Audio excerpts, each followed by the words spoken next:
Hay un instante, apenas un segundo, en que mi poder falla y el trono cruje. No porque alguien lo mueva. Porque una niña de 8 años, con los pies descalzos sobre el mármol de mi sala, me mira directamente a los ojos. Y no pasa nada. Durante siglos, esa mirada significaba piedra. Silencio. El fin de quien decidía desafiarme. Ahora significa algo que no tengo nombre para describir, la sensación de una ley que lleva siglos siendo absoluta y que, en el espacio de un segundo, descubre que tiene una grieta. La niña no sabe lo que acaba de hacer. Su madre le dijo que si algo malo pasaba, podía venir aquí. Que este palacio era su lugar seguro.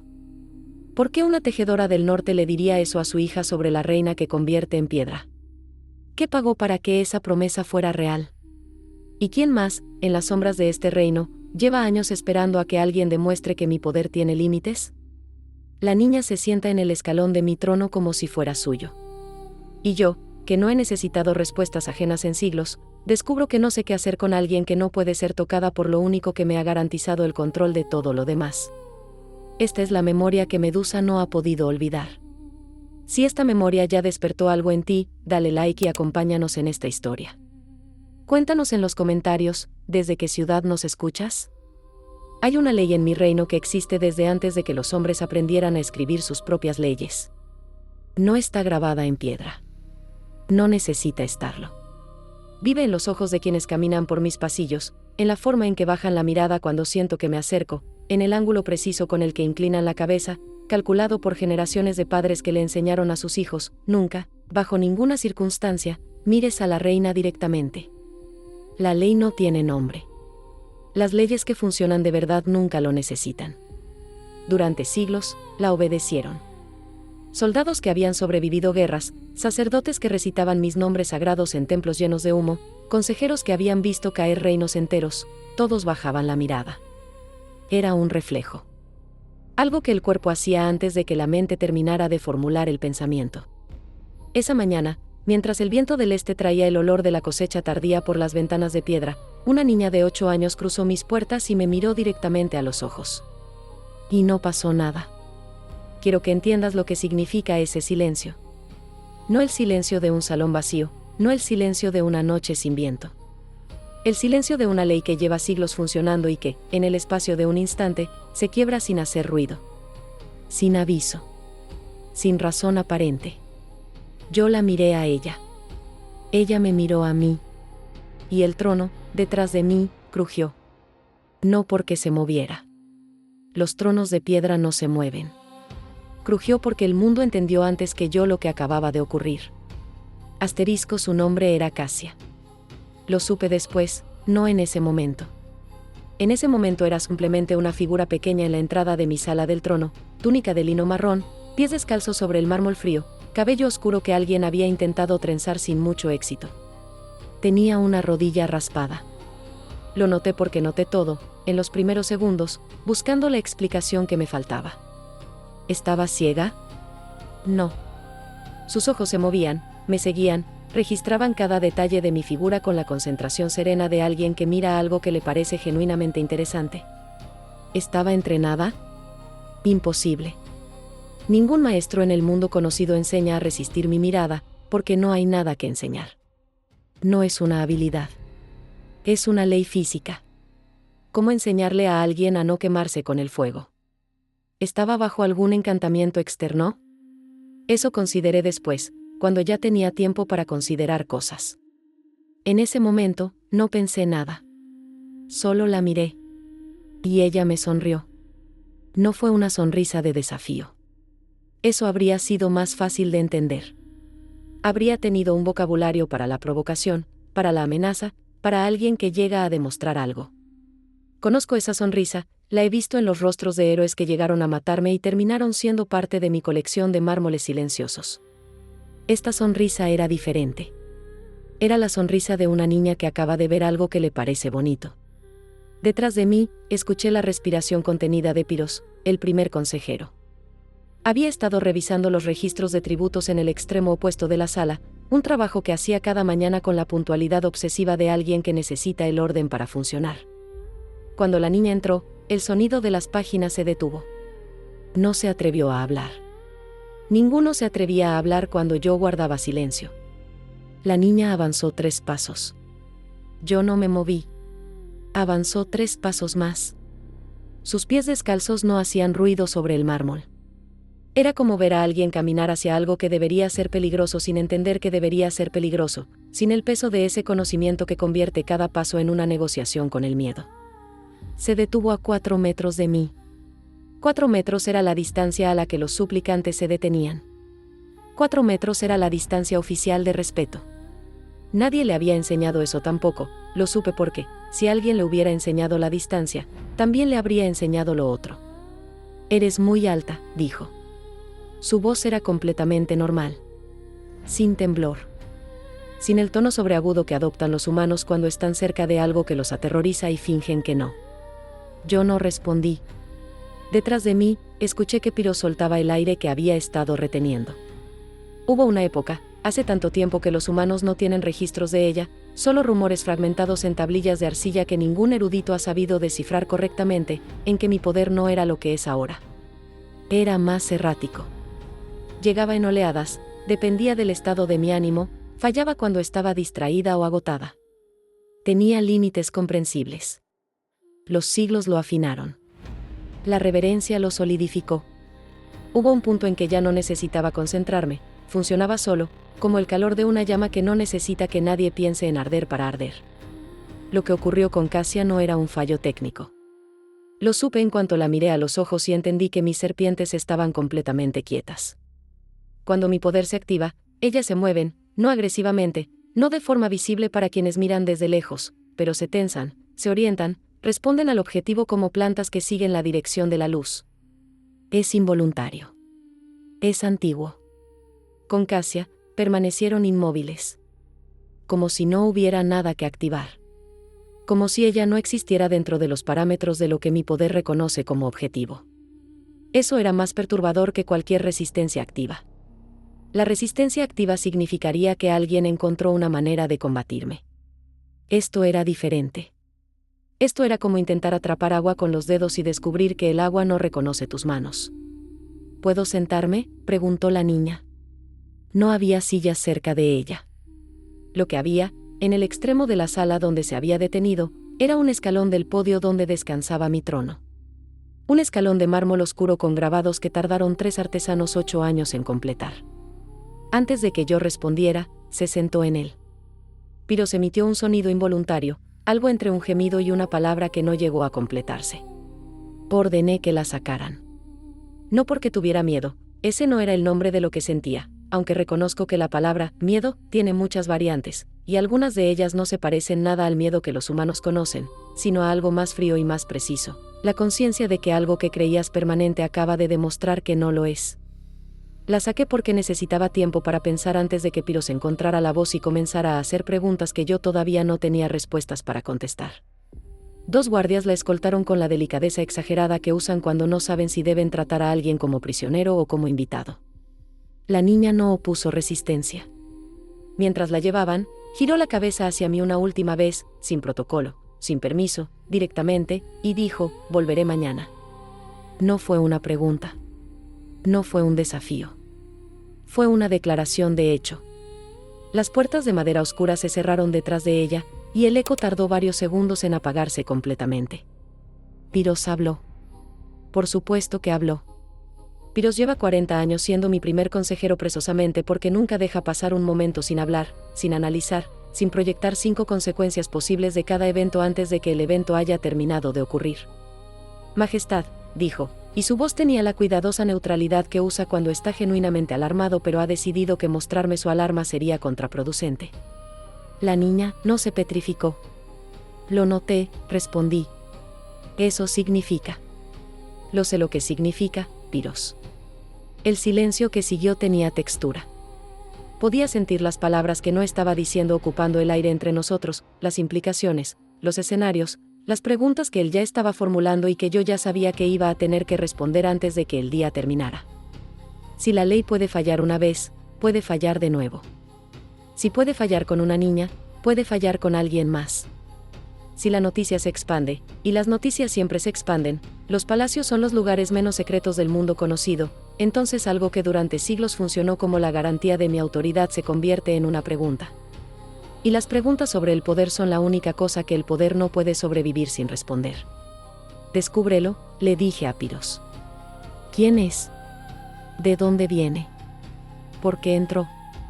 Y no menciones lo que no pasó. Todavía. Él asintió.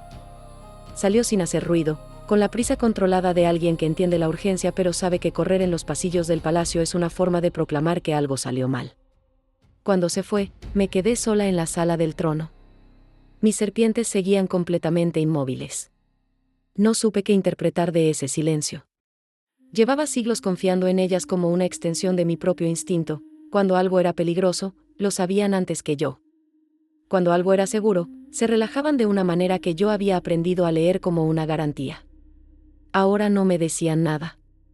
Y eso, descubrí en ese momento, era la cosa más inquietante que podían decirme. Piros regresó antes de que cayera la noche. Trajo consigo un rollo de pergamino que sostenía con ambas manos, el gesto que usa cuando la información que porta le resulta delicada y necesita el gesto físico de la carga para recordarse a sí mismo que debe ser cuidadoso. La niña se llama Cassia, dijo. Tiene 8 años. Vive en el distrito artesanal, cerca del mercado de las telas. Su madre murió hace 3 meses. No tiene padre conocido. Desde la muerte de su madre, vive sola. Una niña de 8 años que vive sola, repetí. ¿Y nadie en el distrito artesanal encontró eso digno de mención? Al parecer, dijo Piros con la inflexión precisa de alguien que sabe que la respuesta va a irritar, la conocen. Dicen que es autosuficiente. Que sabe cuidarse. Que viene al palacio con regularidad. Me detuve en esa última parte. ¿Con regularidad? Esta no es la primera vez que viene. Los guardias de la entrada la conocen, la dejan pasar porque asumen que tiene algún permiso que otro guardia otorgó. Nadie verificó. Nadie preguntó. Aparentemente ha estado entrando al palacio durante semanas, mirando los murales de los corredores, sentándose en el jardín interior. El jardín interior al que ningún habitante de la ciudad tiene acceso. El jardín que consideré mi espacio privado durante la última centuria. ¿Cuántas semanas?, pregunté. Piros consultó el pergamino aunque era claro que ya sabía la respuesta. Desde la muerte de su madre. Aproximadamente 12 semanas. 12 semanas. 3 meses de una niña que había estado deambulando por mis pasillos como si fueran suyos, mirando mis murales, sentándose en mi jardín, sin que nadie, ningún guardia, ningún criado, ninguna de las personas que se supone que son mis ojos dentro de estas paredes, lo hubiera reportado. Sin que yo lo hubiera notado. Sin que mis serpientes lo hubieran registrado como una amenaza. Sobre la madre, dije. Piros enderezó los hombros, el gesto sutil de alguien que sabe que la siguiente parte es la que cambia el peso de la conversación. Su nombre era Irene. Tejedora. Según los registros del Templo de las Ofrendas, hace 9 años realizó una prece formal ante el altar secundario. Una prece que fue registrada y sellada bajo el protocolo de peticiones de protección. El protocolo de peticiones de protección era antiguo.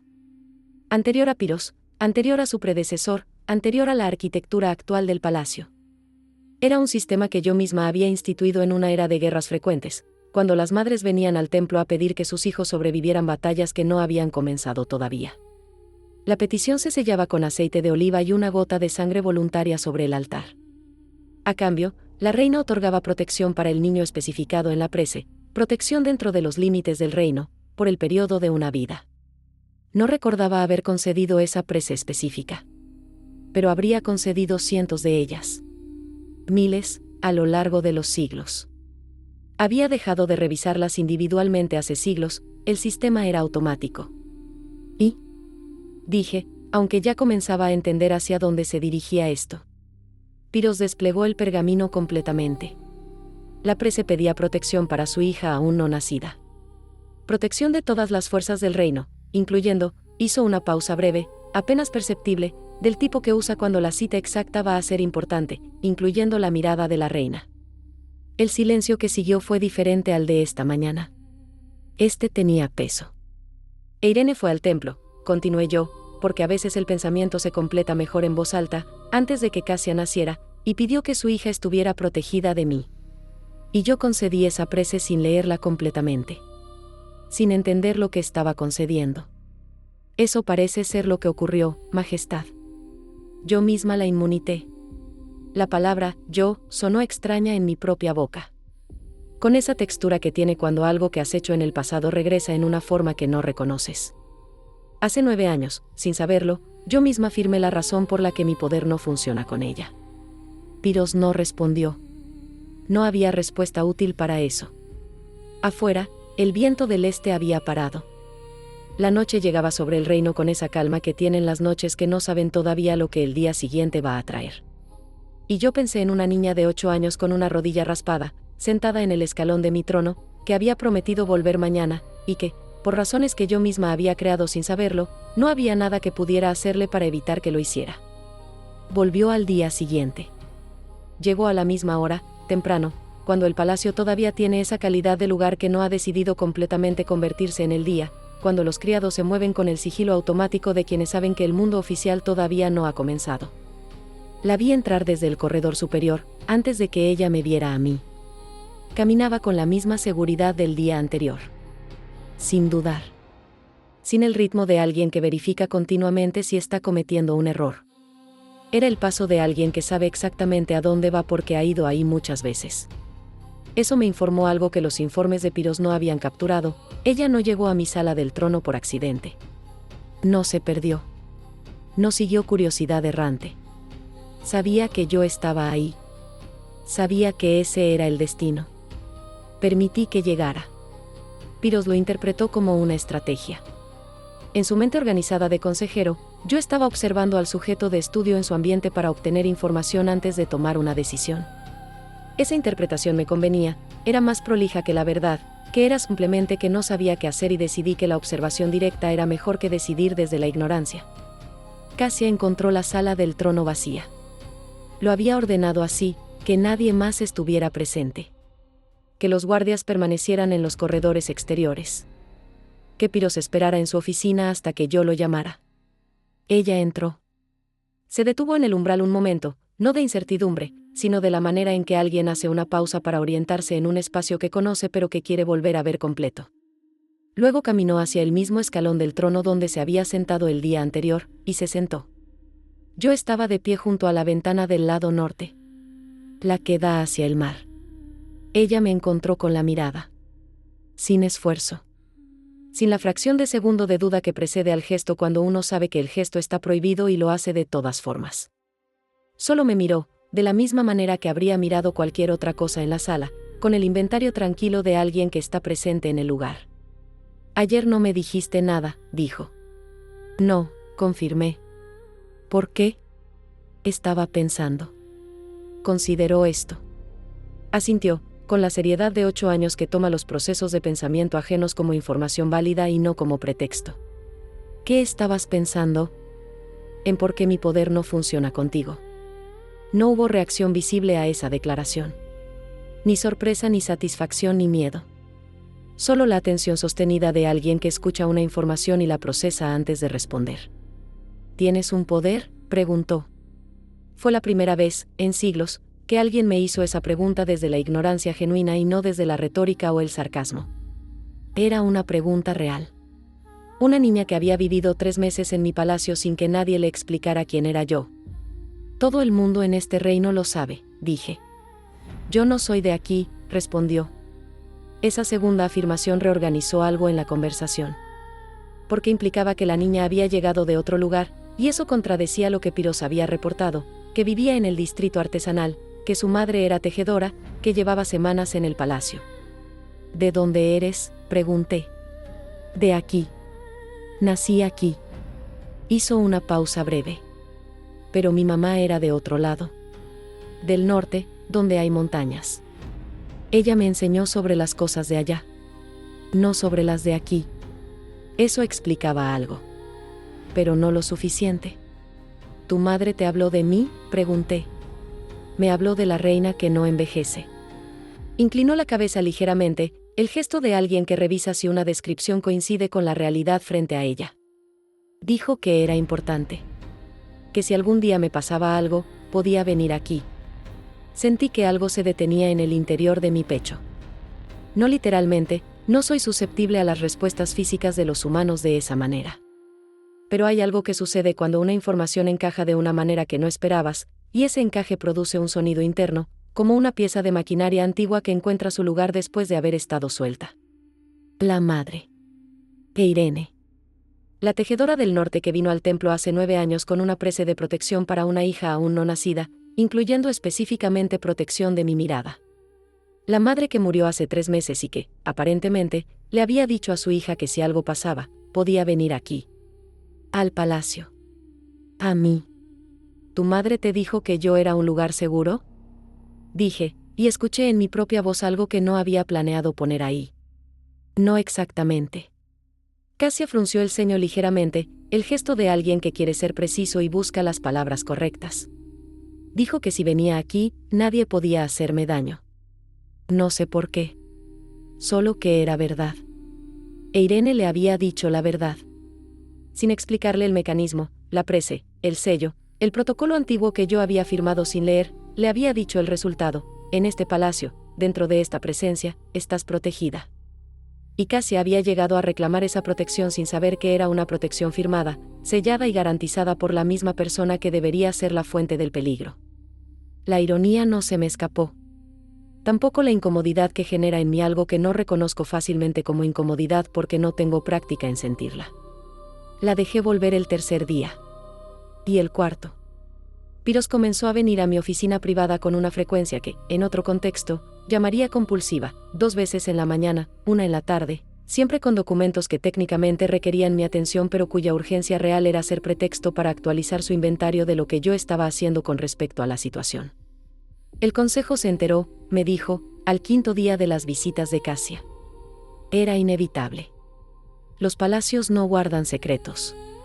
Los guardan por un tiempo, el tiempo suficiente para que quien sabe crea que lo controla, pero eventualmente la información se filtra, y el punto de filtración suele ser alguien que no consideraste como vector de información. En este caso, fue uno de los criados del pasillo exterior que mencionó a su hermana en el mercado que había visto a una niña caminar libremente por los corredores del palacio durante semanas, y que la reina no parecía molesta por eso, lo cual era extraño, lo cual fue interesante para la hermana, lo cual fue interesante para el marido de la hermana, lo cual llegó de alguna manera al tercer consejero, que se lo reportó al primero. ¿Qué sabe el consejo exactamente?, pregunté. Que la niña viene con regularidad. Que tú la recibes. Piros eligió la siguiente parte con cuidado. Que la niña mira directamente y no ha sido sancionada. La palabra sancionada era el eufemismo que el consejo había desarrollado a lo largo de los años para no decir petrificada. Los eufemismos son la forma que tienen los poderosos de hablar de sus propios instrumentos sin tener que reconocer completamente lo que son. ¿Y qué opina el consejo sobre eso? Quieren una explicación. Y quieren una decisión. Una decisión. Eso era lo que el consejo siempre quería cuando algo no encajaba en el orden esperado, una decisión que restableciera el orden, que confirmara que las reglas seguían siendo reglas, que lo que parecía una excepción era en realidad una aplicación especial de la norma general. Lo que el consejo no quería saber, aunque yo ya lo sabía, era que no había manera de decidir que restableciera exactamente lo que había sido. La ley del miedo funciona porque es universal. Una excepción conocida no es una ley, es una política con asterisco. Y las políticas con asterisco invitan a preguntar quién califica para el asterisco. Diles que estoy considerando la situación, dije. Majestad, con respeto, Piros usó el con respeto, que en su boca significa, lo que voy a decir es importante y no puedes ignorarlo, el consejo ya tiene una posición. Creen que la niña debe ser removida. Que mantenerla aquí envía un mensaje equivocado sobre la naturaleza de la ley. Removida. Otro eufemismo. El consejo era extraordinariamente productivo con los eufemismos. ¿Removida cómo?, pregunté, aunque sabía la respuesta. Creen que dado que la ley no puede aplicarse de la manera habitual, debería aplicarse de otra manera. Esa tarde, después de que Piro se fue, me quedé en mi sala de archivos, el lugar donde guardo los registros de las preces antiguas, los tratados, las peticiones de protección que datan de eras en las que los humanos que las firmaron llevan tanto tiempo muertos que sus nombres sobreviven solo en pergaminos que nadie lee. Busqué la prece de Irene. Era un documento pequeño. Una hoja de papiro con la letra irregular de alguien que escribe con concentración extrema pero sin entrenamiento formal en caligrafía. Las palabras eran directas, sin adornos retóricos, sin los giros ceremoniales que suelen usar quienes han aprendido cómo se habla en los templos. Era la escritura de alguien que tenía algo urgente que decir y no sabía muy bien cómo decirlo en el idioma oficial de las peticiones sagradas. Para mi hija que todavía no tiene nombre, que ningún peligro del reino la alcance. Que ninguna ley humana o divina dentro de estas fronteras pueda usarse contra ella mientras necesite protección. Que la mirada que convierte en piedra no la vea como objetivo sino como hija. Esto pido no para mí sino para ella, con mi sangre como garantía y mi vida como aval si la petición excede lo que una madre puede pedir. La última parte me detuve en ella. Con mi vida como aval si la petición excede lo que una madre puede pedir. Irene había muerto 3 meses atrás. Exactamente cuando Cassia comenzó a venir al palacio. Exactamente cuando la protección de la prece, que hasta ese momento era abstracta, hipotética, una garantía contra amenazas futuras, se convirtió en necesaria. Irene había pagado el aval. No lo había calculado así, probablemente. O quizás sí, quizás en esa visita al templo, hace 9 años, había algo en ella que sabía que la petición era demasiado grande, que el precio sería proporcional a la protección pedida. Quizás había hecho la cuenta y había decidido que valía la pena. Una madre que firmó su propia muerte para comprarle a su hija la única protección que importaba, la protección contra mí. Y yo la había concedido sin leerla. Sin saber. Sin entender que al sellar esa prece estaba sellando también el final de Irene. Las serpientes sobre mi cabeza se movieron, por primera vez desde que Cassia había entrado en mi vida. Un movimiento suave, casi imperceptible. No de alerta. De algo más difícil de nombrar. Doblé el pergamino y lo guardé en mi manto. El consejo quería una decisión. Y yo tenía que tomarla sabiendo que cualquier decisión que tomara destruiría algo que no podía reconstruirse. Si la dejaba vivir y el consejo lo interpretaba como una señal de que la ley era negociable, el fundamento de mi autoridad empezaría a erosionarse desde adentro. Si la eliminaba, de la manera que fuera, estaría destruyendo a la hija de una mujer que murió para protegerla. Estaría deshonrando una prece que yo misma había concedido. Estaría convirtiéndome en la razón por la que Irene murió para nada. Ambas opciones eran pérdidas. Lo que cambiaba era que perdía cada una. Y mientras yo decidía, el tiempo que me quedaba para decidir en privado se estaba terminando. El consejo no esperaría mucho más. Esa noche no dormí. No porque necesite dormir de la misma manera que los humanos, mi relación con el sueño es complicada, una negociación entre la costumbre antigua y la biología que ya no se rige completamente por las mismas reglas, sino porque había algo en el silencio del palacio nocturno que impedía el estado de descanso que ocasionalmente me permito. Salí al jardín interior. Era el lugar que Cassia había estado usando como propio durante semanas antes de llegar a mi sala del trono. Lo supe esa noche cuando vi, en la piedra plana junto a la fuente central, 3 marcas raspadas con lo que parecía ser un trozo de cerámica rota, figuras pequeñas, toscas, con la imprecisión de alguien que está aprendiendo a dibujar o que nunca tuvo a nadie que le enseñara. Una figura alta con algo ondulante sobre la cabeza. Una figura pequeña con 2 trenzas desiguales. Entre ellas, una flor. No era arte. Era conversación. Una conversación que nadie le había pedido que tuviera, en un espacio donde nadie esperaba encontrarla. La figura alta era yo.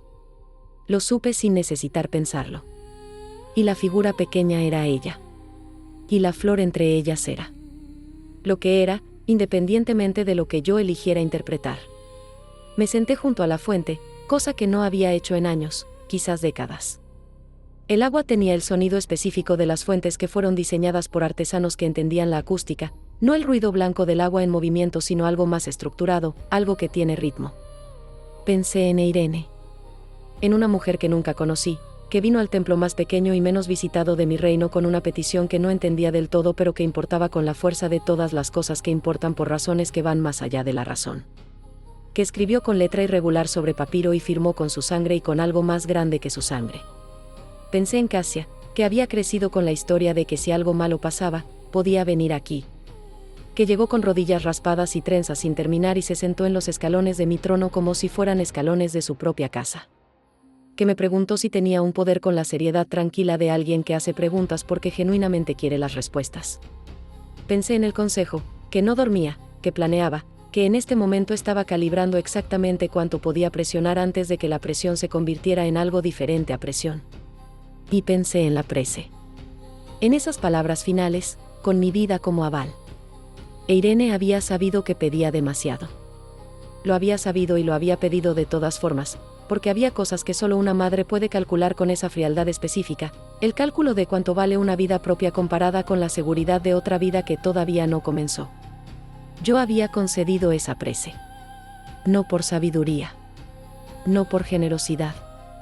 Por la inercia de siglos de sellar peticiones sin leerlas completamente, porque un sistema que funciona bien por demasiado tiempo genera el error de asumir que siempre va a funcionar bien.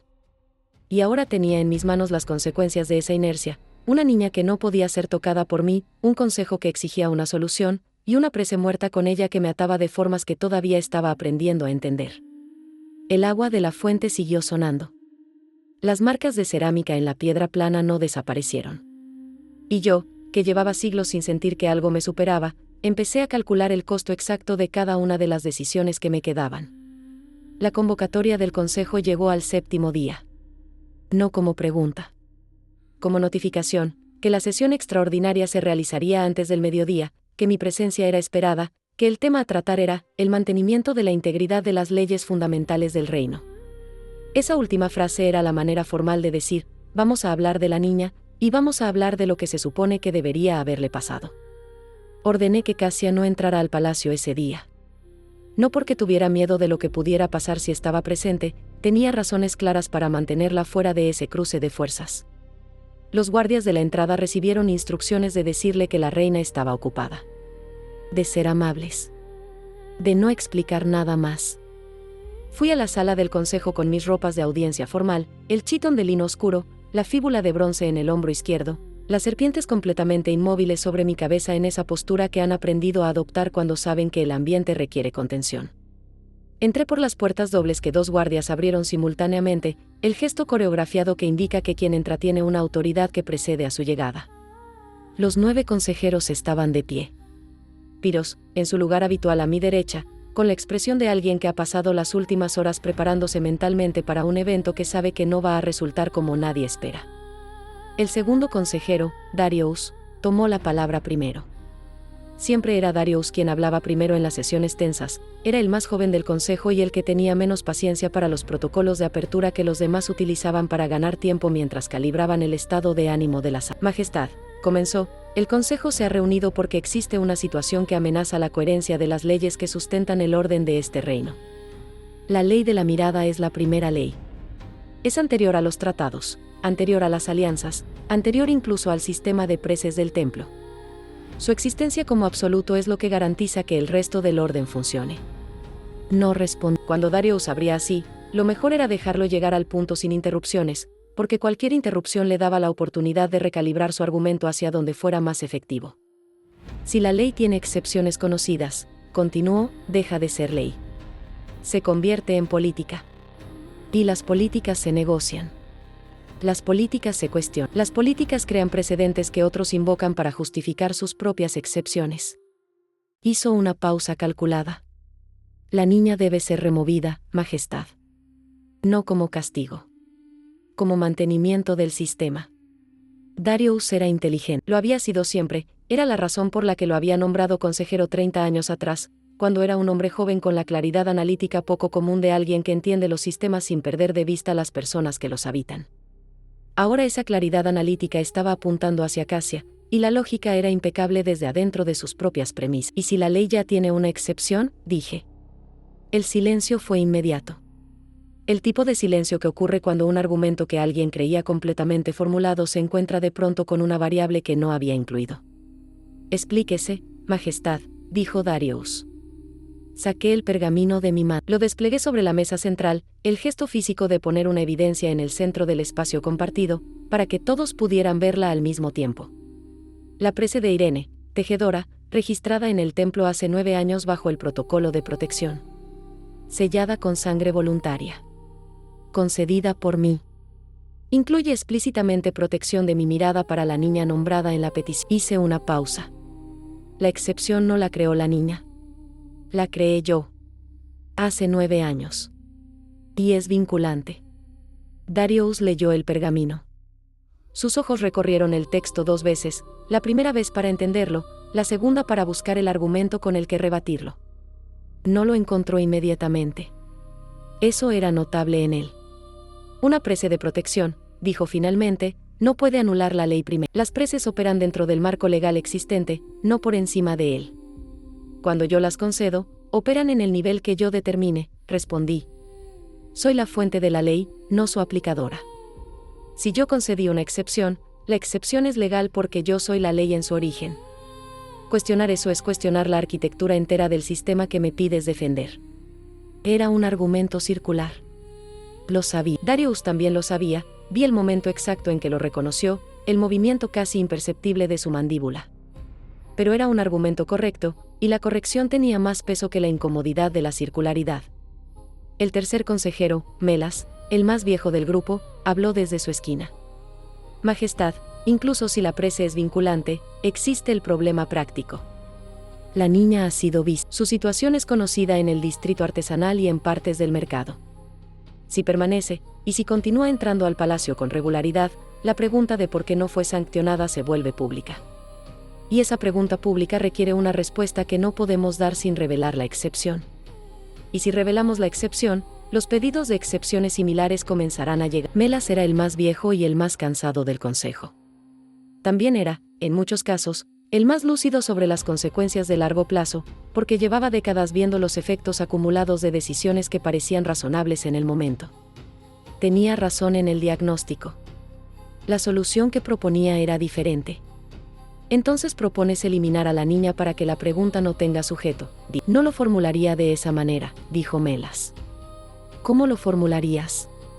Un silencio incómodo. Melas no era hipócrita por naturaleza, era pragmático. Y a veces el pragmatismo lo forzaba a posiciones que la hipocresía habría manejado mejor. Propongo resolver la situación de manera que no genere precedentes ni preguntas públicas. Me levanté, no porque necesitara el gesto de levantarme para que me escucharan independientemente de mi postura. Pero había algo en ese momento que requería el movimiento. Algo que no podía decirse desde la posición estática de quien está siendo juzgado aunque sea la jueza. La niña, dije, es hija de una mujer que murió pagando el precio de la prece que hizo para proteger. E Irene sabía que la petición era demasiado grande. Lo declaró en el texto. Y la hizo de todas formas porque era lo único que podía hacer por su hija antes de que llegara el momento en que ya no pudiera hacer nada. La prece fue sellada con su vida como garantía. E Irene murió. El aval fue cobrado. La protección está vigente. Darius empezó a hablar. Lo interrumpí, algo que no hago con frecuencia, porque el consejo funciona mejor cuando siente que sus argumentos fueron escuchados antes de ser descartados. Si ejecuto lo que el consejo propone, continué, estaré deshonrando una prece que yo misma concedí. Estaré convirtiendo en nula la muerte de Irene, que murió pagando el precio de una protección que yo voy a retirar. Eso no es mantenimiento del sistema. Eso es una violación del sistema más fundamental que existe, el de mi propia palabra. El argumento era real. También era conveniente para lo que quería hacer. Las dos cosas pueden ser verdad al mismo tiempo. Darius lo entendió. Vi el momento en que dejó de buscar el contraargumento, no porque lo hubiera encontrado sino porque entendió que, en este terreno específico, yo tenía razón de una manera que hacía imposible que el consejo ganara sin que yo eligiera perder. Y yo no iba a elegir perder. Pero había una condición. La impuse yo misma, antes de que el consejo pudiera formularla, porque es mejor imponer tus propias condiciones que recibir las ajenas. La niña no puede quedarse en el palacio indefinidamente. No puede convertirse en una figura regular, visible, que la gente del reino empiece a conocer y a usar como símbolo de que la ley tiene fisuras.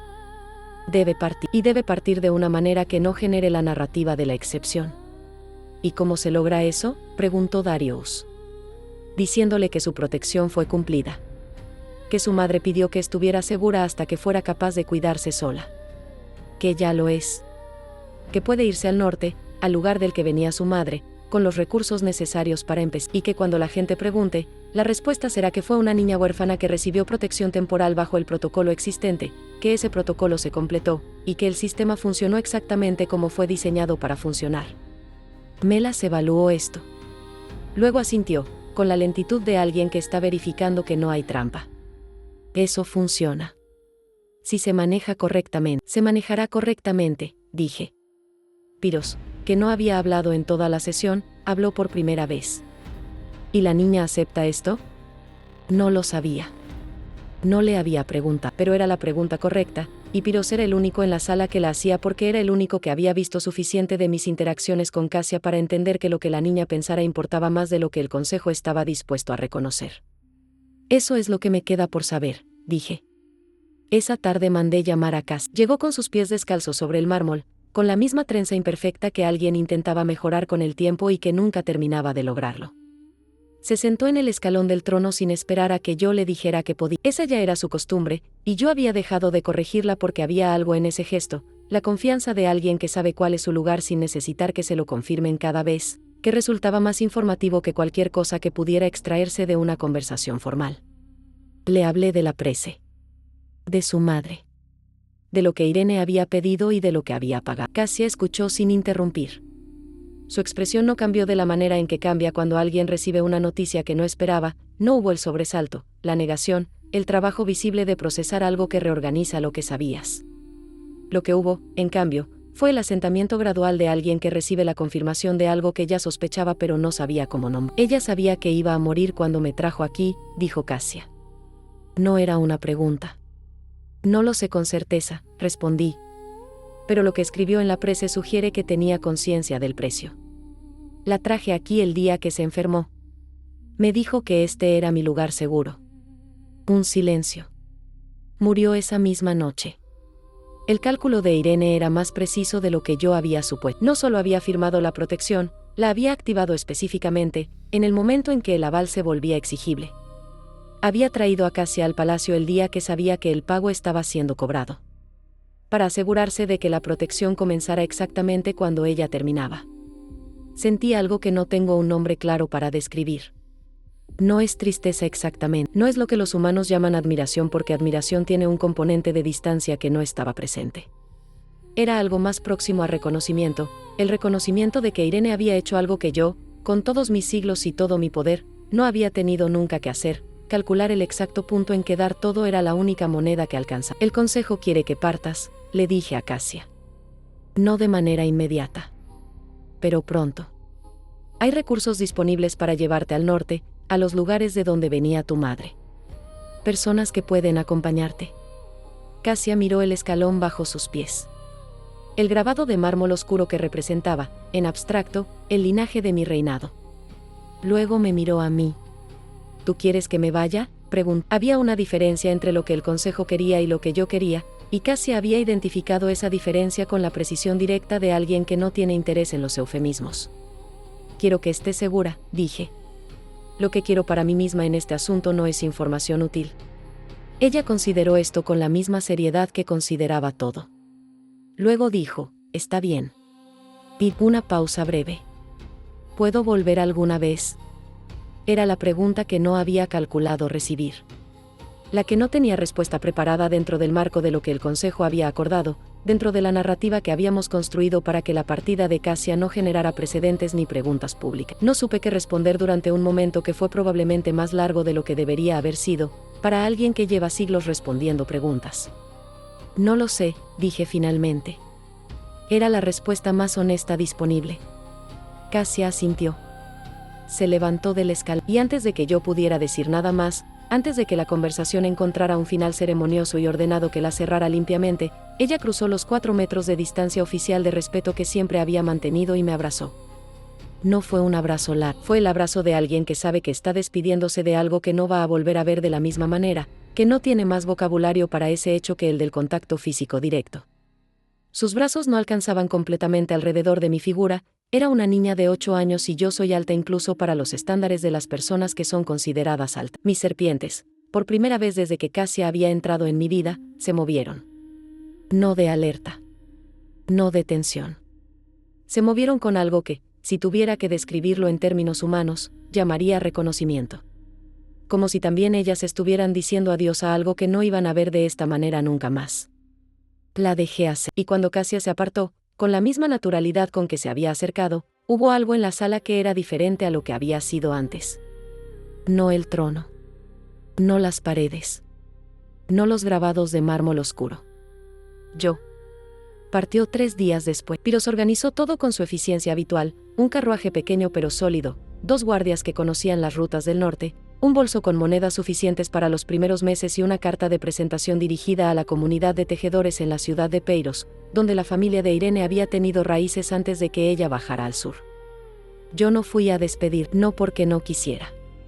Porque fui al jardín interior esa mañana y encontré que Cassia ya había estado ahí. Había 3 marcas nuevas en la piedra plana junto a la fuente. Las mismas figuras de siempre, la alta con las serpientes, la pequeña con las trenzas. Pero esta vez no había flor entre ellas. Había una línea que las conectaba directamente, de figura a figura, sin separación. También había, junto a la marca pequeña, algo que no había estado antes, una flor real. Una flor silvestre que Cassia había traído de algún lugar y colocado allí antes de subir al carruaje. Ya estaba comenzando a marchitarse en el frío de la mañana. La tomé. No sé exactamente por qué. Los gestos que hacemos sin entender completamente sus razones son a veces los más honestos que tenemos. Piros me encontró ahí, con la flor en la mano, mirando las marcas en la piedra. Tuvo la discreción de no decir nada por un momento. ¿Se fue?, pregunté. Hace 1 hora. Las puertas del norte estaban despejadas. El clima es bueno para el viaje. Asentí. El consejo está satisfecho, agregó Piro. No como información, como advertencia suave de que había una narrativa oficial en proceso y que era mejor que yo la recordara cuando la necesitara. El consejo puede estar lo que quiera, respondí. Piros no dijo nada más sobre el consejo. Las semanas que siguieron tuvieron una calidad de normalidad restaurada que yo esperaba encontrar reconfortante y que en cambio encontré vacía de una manera específica que no tenía precedente en mi memoria de los siglos. El palacio funcionaba. Las audiencias continuaban.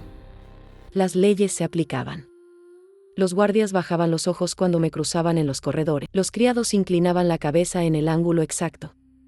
Los suplicantes que llegaban con peticiones lo hacían con la postura correcta, la distancia correcta, la voz calibrada al nivel de respeto oficial. Todo funcionaba exactamente como había funcionado durante siglos. Y sin embargo había algo diferente que no era perceptible para nadie excepto para mí, el jardín interior, que durante 12 semanas había tenido la presencia de una niña que se sentaba junto a la fuente y miraba el agua y dibujaba en la piedra. Ahora tenía una ausencia con una forma específica. Las ausencias con forma específica son más difíciles de ignorar que los espacios que siempre estuvieron vacíos. Fui al jardín con más frecuencia que antes. No sé si buscaba algo o simplemente me había acostumbrado al hábito de ir ahí y el hábito no había encontrado el momento de desaparecer. Las marcas en la piedra seguían ahí. Las figuras de cerámica que Cassia había raspado con su herramienta improvisada en semanas de visitas silenciosas. La línea que las conectaba. El lugar donde había estado la flor, que ya no estaba pero que dejó una pequeña mancha de pigmento vegetal en la piedra porosa. Piros me encontró allí varias veces y nunca preguntó directamente. Es la virtud de los buenos consejeros, saben cuando la pregunta directa es el instrumento equivocado. En cambio, una tarde, mientras revisábamos los registros del trimestre en mi oficina, dijo, llegó un informe de Peiros. No levanté los ojos de los documentos que estaba revisando. ¿Qué clase de informe? Un informe breve. De la comunidad de tejedores. Dice que la niña llegó bien, que fue recibida. Que tiene un lugar donde quedarse. Una pausa. Que preguntó si podía enviar una carta al palacio. Esa última parte me hizo levantar los ojos. ¿Qué respondiste?, pregunté. Piro se permitió una expresión que en él equivalía a algo entre la satisfacción contenida y el alivio. Le dije a la persona que trajo el informe que la respuesta era que si la niña quería enviar cartas al palacio, el palacio las recibiría. Hizo una pausa breve. Tomé esa iniciativa por mi cuenta, Majestad. Si preferís que lo deje sin efecto. No, dije. Piro asintió. Regresó a sus documentos. Yo regresé a los míos, pero algo en la sala había cambiado de temperatura, de una manera imperceptible para cualquier instrumento que no fuera el tipo de percepción que se desarrolla en siglos de aprender a leer el aire de los espacios donde suceden las cosas importantes. La primera carta llegó un mes después. Era corta, escrita con la letra de alguien que está aprendiendo, más regular que la escritura irregular de Irene, pero todavía con la imprecisión de quien no ha tenido suficiente práctica. Decía, aprendí a tejer. No soy buena todavía, pero la señora Thalía dice que mejoro rápido. Hay montañas aquí. Son más grandes de lo que me imaginaba. ¿Están bien tus serpientes? Esa última pregunta, la manera en que nadie me pregunta sobre mis serpientes, porque nadie se acerca lo suficiente para preguntar sobre algo que solo es visible cuando está cerca, y nadie está cerca lo suficiente para notar que mis serpientes tienen estados, que a veces están tensas y a veces relajadas y que esa diferencia es perceptible para quien ha pasado tiempo observándolas. Cassia lo había notado en sus 8 años con rodillas raspadas y trenzas imperfectas y pies descalzos sobre el mármol. Respondí la carta. Fue la primera vez en siglos que escribí algo que no era un documento oficial, una ley, una presellada. Era simplemente texto dirigido a una persona específica que había preguntado algo específico. Escribí: las serpientes están bien. Una de ellas tiene la costumbre de moverse más de lo esperado cuando llueve. No sé por qué. Quizás el clima también las afecta de maneras que no comprendo completamente. Espero que las montañas sean lo que esperaba. 30 días después de que mandé la respuesta, Piros llegó a mi oficina con una expresión que había aprendido a reconocer a lo largo de 40 años, la de alguien que trae información que cambiaría el curso de algo si la información fuera tomada en serio, y que no está seguro de cuánto de eso va a ocurrir. Majestad, dijo, hay algo sobre el padre de la niña. Me detuve. Irene no tenía padre conocido para Cassia, dije. Los registros de Piros en los informes iniciales lo indicaban claramente. Así era en los registros que teníamos.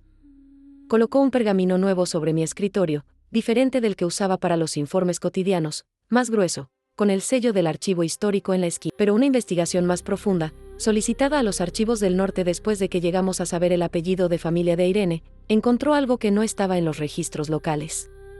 Lo miré. Esperé. El padre de Cassia, dijo Piros lentamente, es Callias. El embajador del Reino del Este.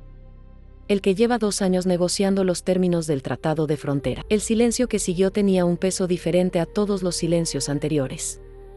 Porque Callias no era simplemente un hombre poderoso. Callias era el representante de un reino que llevaba 2 años buscando exactamente el tipo de grieta en mi poder que Cassia había representado, un punto de debilidad que pudiera ser usado para renegociar los términos de la alianza desde una posición diferente. ¿Cuánto sabe Callias sobre la prece?, pregunté. No lo sabemos, dijo Piros. Pero el hecho de que Irene viniera del norte, del territorio limítrofe con el Reino del Este, y que el padre de la niña sea el embajador, la geometría de la situación es sugestiva. La geometría era más que sugestiva, era una narrativa completa que se había estado desarrollando en paralelo a la narrativa que yo creía que estaba viviendo. Irene no era solo una tejedora del norte que amó a un hombre y tuvo una hija y murió pagando el precio de protegerla.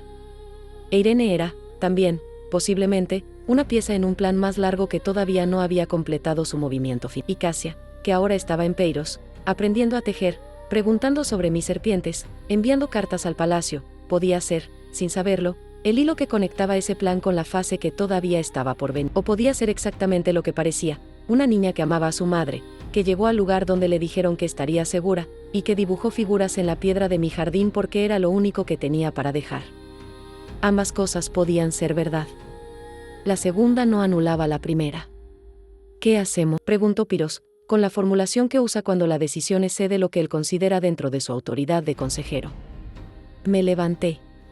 Fui a la ventana del norte, la que da al mar, la que tiene la vista más larga. Por ahora, nada, dije.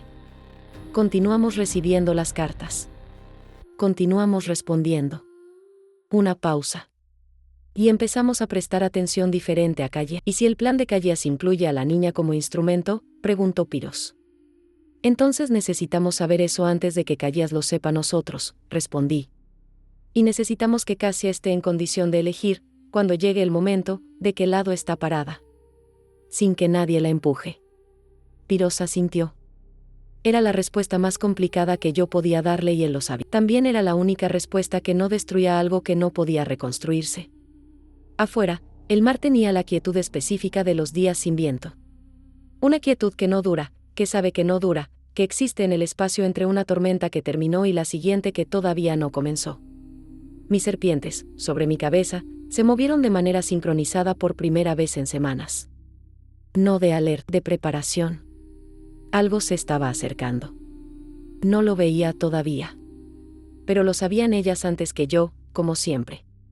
Y esta vez, por primera vez en siglos, no estaba segura de estar lista. Había 3 preces más. 3 excepciones que yo misma había creado sin saberlo. 3 personas en el reino que no podía tocar. Y alguien, en las sombras, que lo sabía desde antes que, si esta memoria te llegó al alma, suscríbete y acompáñanos en las historias que aún quedan por recordar. Cuéntanos en los comentarios, ¿desde qué ciudad nos escuchas? Y no te vayas ahora, la historia que aparece en pantalla es otra memoria que Medusa nunca olvidó.